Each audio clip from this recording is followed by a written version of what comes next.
Boa noite, queridos irmãos. Estamos mais uma noite aqui para a nossa evangelioterapia, para fazermos o estudo do Evangelho de Jesus, né, o Evangelho segundo o Espiritismo, e também refletirmos um pouco sobre como aplicarmos tudo isso na nossa vida. Primeiramente, vamos fazer oração.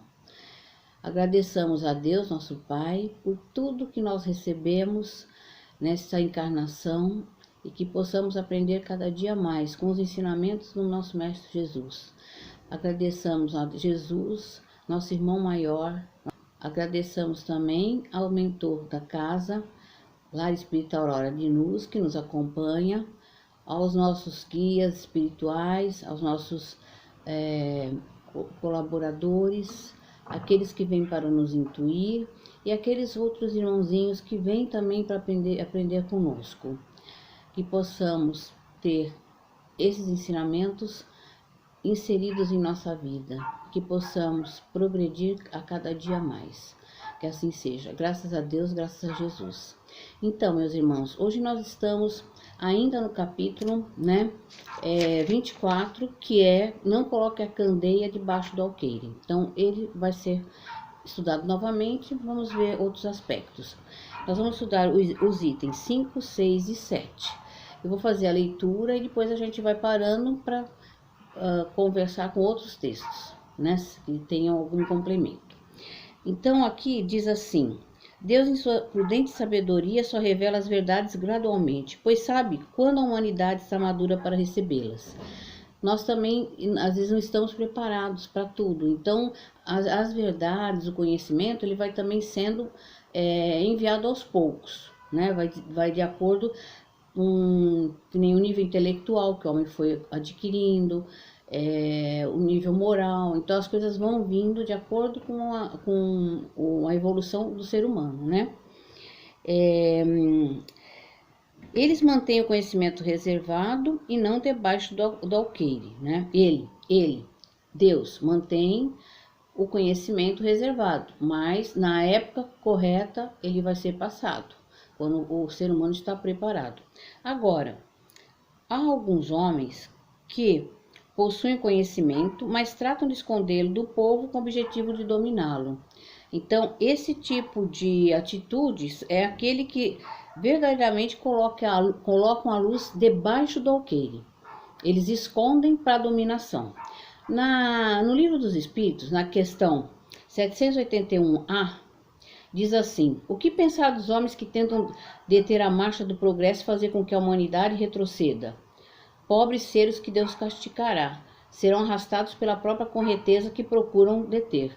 Então, não é certo. Você tem o conhecimento, você segura esse conhecimento com uma segunda intenção, a intenção do seu irmão não progredir, né? Então, isso aí nos remete aquele ensinamento de Platão, o mito da caverna, que exemplifica muito bem isso, né? Que foi tirado do livro A República, que ele escreveu. Então, conta-se nessa história, né, que os homens foram criados, né, e eles viveram desde sempre dentro de uma caverna, amarrados de costas para a parte aberta da caverna e olhando para o fundo da caverna. E atrás deles havia um fogo que transmitia uma luz, e essa luz transmitia sombras naquele fundo da caverna. Então eles sempre estavam vendo pessoas passando, animais, né? E eles eram amarrados e atrás deles havia pessoas tomando conta. Eles não podiam sair dali nem nada. Até que um deles começa a desconfiar, achar que aquilo era muito pouco, né? Só aquelas sombras, sempre a mesma coisa, repetia. Às vezes eles até mudavam um pouco para não ter desconfiança, mas essa pessoa era diferente. Ele não aceitou aquilo, então ele quis sair da caverna para ver o que tinha lá fora. Quando ele saiu, ele ficou ofuscado pela luz do sol, né? Ele não é acostumado com a claridade. Aí ele sai e ele começa a ver que lá fora tem um mundo diferente, de muitas possibilidades. Que eles estavam ali presos, né, numa situação que não ampliava os horizontes deles. E aí ele pega e volta, né, porque ele fala que não era correto ele ficar só com com aquele saber, com aquele conhecimento que ele tinha visto lá fora, tudo que tinha de possibilidades. Aí ele entra e comenta, né, com quem estava lá dentro. Só que ele foi desacreditado. Ninguém acreditou no que ele havia visto, não deram crédito. Então, esse é um bom exemplo, né? Que é aquele que vai além, aquele que está preparado, que já está mais evoluído, e ele quer dividir aquele conhecimento, mas estão alguns que também não estão preparados, né? Não querem saber, acham que ele é louco, que aquilo que ele está falando não corresponde à realidade. No final, ele mesmo, ele que estava vendo a própria realidade, né? Nós temos também a história no primeiro trecho do livro Libertação, de André Luiz, que foi colocado como tipo um prefácio por Emmanuel, que fala assim, a história do peixinho vermelho, né? É uma história também que exemplifica bem isso, né? Que o peixinho vermelho, ele morava com uma porção de peixes, e esses peixes, eles eram mais assim, tinha mais habilidade de viver daquele lodo lá, naquele lodo, pegar larvas, e engordavam muito, e ele sempre ficava para trás, ele era sempre, não conseguia, né, se alimentar. Ele foi ficando muito magrinho, e um dia ele conseguiu ver uma fresta e saiu por ali. Dali ele foi para um rio, depois ele foi para o mar, aí ele conheceu os peixes, ele conheceu vegetações, e ele ficou encantado. E aí ele viu que tinha outras possibilidades de alimentação. Ele resolve voltar, né, para passar esse conhecimento para tinha o rei, né, dos peixes, e aí ele foi desacreditado. Falaram que ele era mentiroso, que ninguém conseguiria passar ali, né, naquela fresta, porque todos estavam muito gordos, eles só faziam comer e dormir, eles não passavam disso, né, viviam só para isso, né. E aí o peixinho mostrou, né, uma caridade, querendo também dividir esse conhecimento, né. Então, mas os outros não aceitaram. Então ele foi tido como um louco, como que é muito semelhante, né? E nós temos também o Fernão Capelo Gaivota, que é um livro do Richard Bach, que tem mais ou menos uma história semelhante, que ele era uma gaivota e as gaivotas viviam só a pegar os peixes que os pescadores, os restos dos peixes, né, que os pescadores não aproveitavam.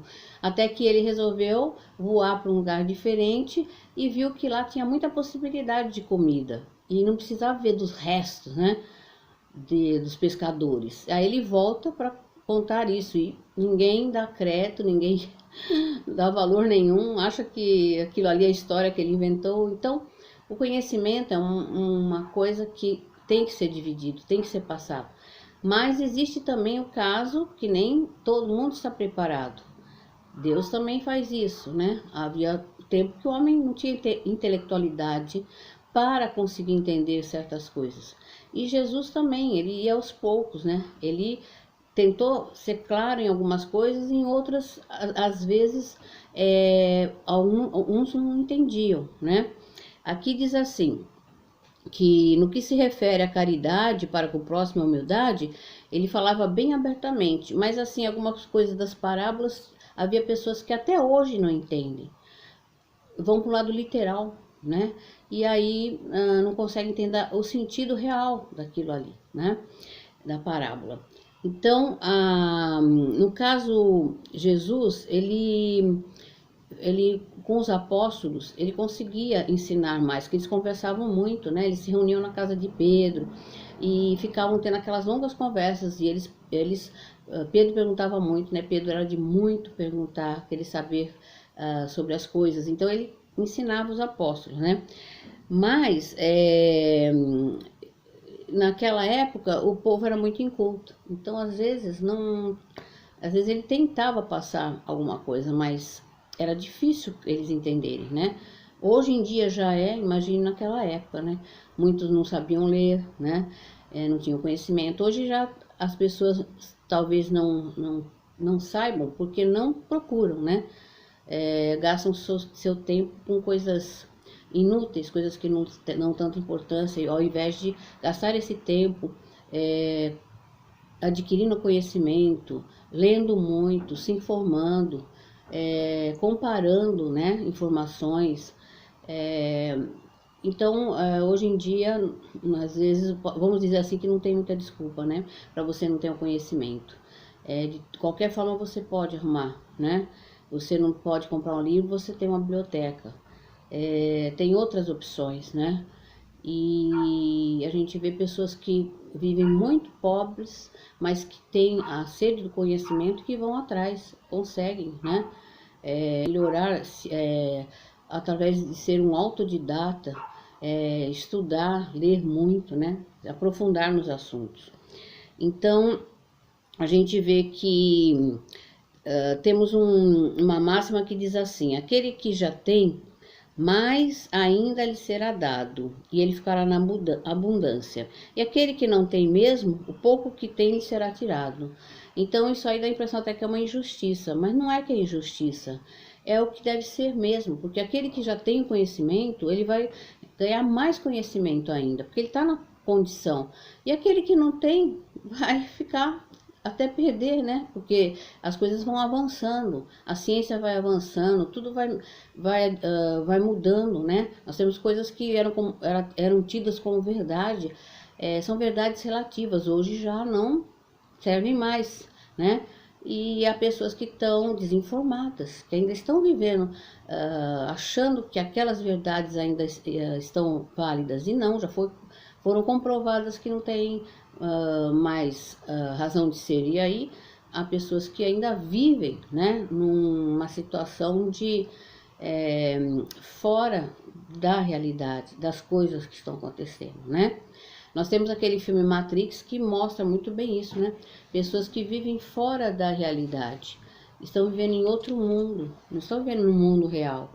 E também temos aquele do Truman lá, né? Que é um filme que mostra que criaram uma realidade, inseriram ele ali e ficavam vigiando ele o tempo todo dentro daquela realidade que não era realidade, né? Era uma ficção da vida dele. E aí é o Show de Truman, lembrei agora o nome do filme, o Show de Truman, é muito interessante, mostra muito bem como há pessoas que estão alienadas, né, e continuam por falta de se dedicar, né, de querer enxergar, de ampliar seus horizontes, e a maneira mais vamos dizer assim, mais fácil de ampliar os seus horizontes, o que é? O conhecimento. O conhecimento nos liberta, né? O conhecimento faz com que a gente procure respostas e as respostas corretas, né? A gente não vai atrás do que falam, a gente vai atrás de várias fontes e aí a gente vai tirar aquela que realmente a que serve, né?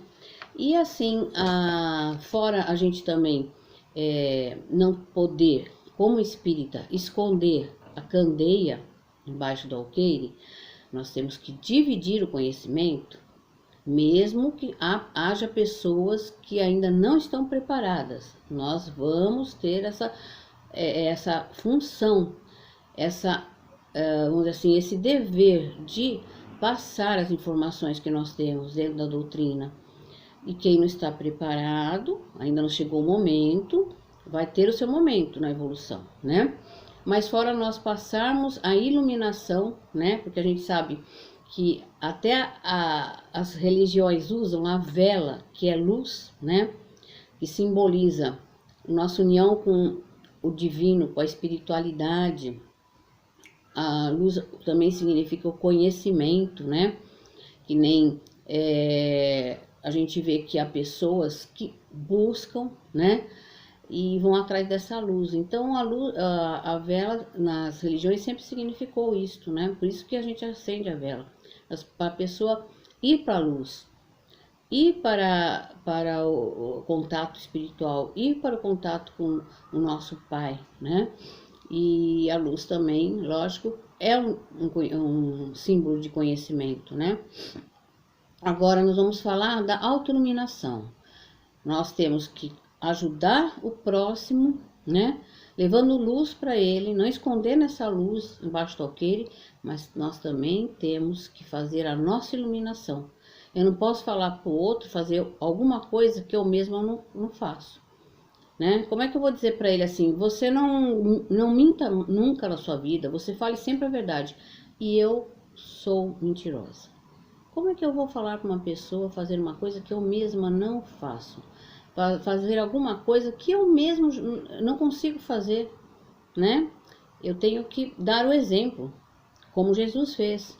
Ele falava, mas ele exemplificava com as suas ações.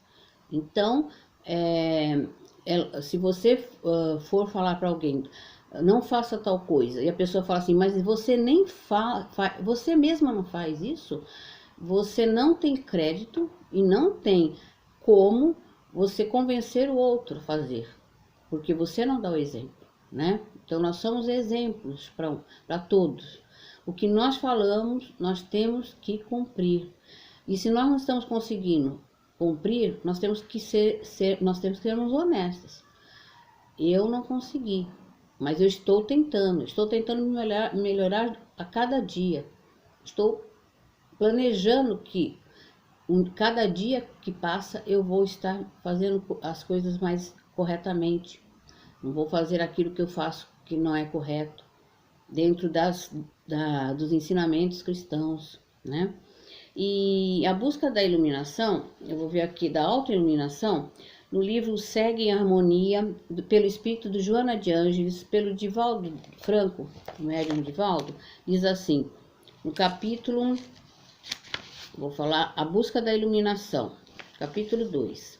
A busca da autoiluminação impõe alguns requisitos que não podem deixar de ser observados, tais como silêncio interior, mediante o qual o self, quer dizer, você mesmo, liberta-se da sua própria sombra, a reflexão em torno dos valores reais e daqueles aos quais são atribuídos significados, seleção de pensamentos a serem cultivados, abandono de vícios mentais e permitir-se o surgimento de outras aspirações. Então, a gente tem que silenciar, né, para se autoiluminar, né, fazer uma meditação, fazer uma oração, vigiar os pensamentos, né. Então, tudo isso vai ajudar para que nós melhoremos a nossa situação de luz, né. Nós vamos trazer luz para o nosso interior, a luz que nós temos que cultivar, para a gente poder depois também iluminar o próximo. Então, eu primeiro me auto-ilumino para depois eu levar essa luz para o meu irmão, né? Eu sou, em primeiro lugar, aquela que tem que fazer o correto, né? Aquela que tem que estar em vigília sempre, sempre na autoavaliação, né? Então, no autoconhecimento, né? Então, aqui no livro Máximas de Luz de Miramês, ele diz assim, o apóstolo João Evangelista disse que Deus é amor. Suas leis nos atendem mostrando a verdade do Evangelho, dizendo, pedi e obtereis, buscai e achareis. Deus responde a tudo e a todos. Se aprendermos a buscar e a pedir, seremos agraciados pela luz. A cegueira passageira é ambiente para a verdadeira visão espiritual. Aquele que é obediente ao Senhor ouve sempre essas palavras em sua vida. Faça-se a luz. E ela obedece à voz do comando divino porque fala sobre o que diz. Faça-se a luz em mim, faça-se a luz ao meu irmão, faça-se a luz ao nosso Brasil, faça-se a luz ao nosso planeta. Nós não podemos viver mais na sombra. Nós temos que procurar a luz. O planeta está passando para planeta de regeneração. Nós temos que sair das sombras, eliminar as sombras que ainda existem em nós e ajudar os nossos irmãos a também ter luz, sair das sombras, né? O Evangelho surgiu no mundo na hora certa, a fim de despertar a humanidade para a iluminação eterna, de modo que esse esforço individual abra as portas para a felicidade, seja o tempo que seja. Comecemos a buscar a melhora, educando os nossos sentidos com a grande força da caridade, começando por aquela que se inicia dentro de nós. A primeira caridade que nós temos que fazer é conosco mesmo, é nos iluminando, é nos primeiro autoconhecendo, ver o que eu preciso mudar, ver o que eu preciso corrigir em mim, para depois eu começar a ajudar ao próximo. Eu posso até ajudar ao próximo, porque a gente nunca deve dispensar caridade, mas quando eu estou já me conhecendo, eu posso ajudar melhor ainda. Por quê? Porque eu já sei das possibilidades das que eu tenho, daquilo que eu posso cobrar do meu irmão, aquilo que eu já faço, né? Eu falo pro meu irmão, olha, se você estiver na rua e alguém pedir um prato de comida, você vai dar. Eu mesma não dou. Como é que eu vou falar pro meu irmão fazer isso, se eu mesma não faço, né? Então, tudo que eu for ensinar pro meu irmão, eu tenho que exemplificar. E tenho que ir dominando essas más tendências que eu tenho, para também ensiná-los, né? Cobrá-los. Posso fazer alguma coisa errada e depois falar pro outro, não faça isso. Eu vou lá e roubo um objeto. Aí eu falo pro meu irmão, não roube, não furte, que é feio, que é ruim, isso aí não é cristão, né? Você está transgredindo uma lei divina, mas eu mesma não faço. Então como é que eu vou cobrar, né? Aqui no livro do Miramês, Horizontes da Vida, A Luz ao Nosso Alcance, o capítulo é A Luz ao Nosso Alcance, capítulo 11. Começa hoje a trabalhar na iluminação interior. Com essas valiosas forças internas, e somente tu poderás iniciar tuas multiplicações. Em torno de ti está o céu, reflexo do céu interior. Quando perceberes essas verdades, florescerá em teus lábios a alegria pura que emana do teu coração em festa. Tu és, pois, o Deus desse céu que sempre se encontra interligado com o Criador de todas as coisas. Então é uma maneira de nós estarmos conectados com Deus, nosso Deus, com minúscula, conectado com o Deus, com letra maiúscula, né? Então é uma forma de nós estarmos sempre conectados com Deus. Agora eu vou voltar novamente no livro da Joana de Ângeles, no Segue em Harmonia, e aqui eu vou ler para vocês um textinho que fala sobre Jesus, né? Nosso maior exemplo, nosso mestre, nosso guia, e que tem lições maravilhosas para todos, e todas as situações, né? E até hoje, atualíssimo, né? Há mais de 2000 anos e continua atual. Por quê? Porque tem valor. O que tem valor é eterno. E os ensinamentos de Jesus são eternos. Então, diz assim: somente Jesus superou todas as vicissitudes do mundo. Poderia experimentar com serenidade a traição de um amigo, a negação de outro e o abandono de outros tantos, aceitando até a crucificação. E apesar de todos os fatores negativos, perdoou-os e os elegeu para que prosseguissem, reabilitando-se e sacrificando-se em benefício da humanidade. Depois do seu holocausto, não foram poucos aqueles que o imitaram, e até hoje prosseguem no mister da autoiluminação. Nós temos muitas pessoas que estão encarregadas, que vieram com essa missão de passar ensinamentos que Jesus deixou, né? Através de livros, através de palestras, através de conversas, de diálogos, né? Então, há muitas pessoas que estão trabalhando pelo bem, né? Então, nós não podemos desistir, nós temos que ter muita fé que tudo vai melhorar, que nós vamos conseguir trazer a luz para nós, trazer a luz para o irmão, trazer a luz para todos que estão precisando, para que este mundo melhore, para que tudo volte a funcionar com muito amor, porque o principal é o amor. Quando nós amamos ao próximo, quando nós amamos a nós mesmos, nós podemos transformar a sombra em luz. A sombra, ela se dissipa. Então, meus irmãos, Vamos fazer com que este mundo se ilumine. Vamos iluminar mais. Vamos fazer com que tudo melhore para todos. Vamos iluminar para que tudo que é ruim, tudo que é negativo, seja eliminado. E eu agradeço vocês pela atenção e obrigada por estar entrando nas suas casas e que nós possamos refletir muito sobre tudo isso para a nossa vida e passemos adiante tudo que nós temos aprendido. Vamos ser luz na vida do próximo, luz na vida dos nossos irmãos. Eu vou fazer a oração de encerramento agora. Obrigado, Deus. Obrigado, Jesus. Obrigada aos mentores da casa Lar Espírita Aurora de Luz.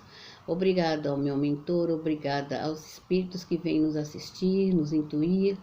Obrigada àqueles também que vêm para aprender um pouco mais sobre os ensinamentos tão importantes na nossa vida. Que Deus ilumine a todos e que a casa de vocês seja sempre iluminada. Não esqueçam do Evangelho no lar. Ele é luz nos nossos lares, ele traz proteção. Nós temos que nos dedicar através da oração, do Evangelho do lar, no lar, da caridade e da humildade também. Fiquem com Deus e obrigada por tudo.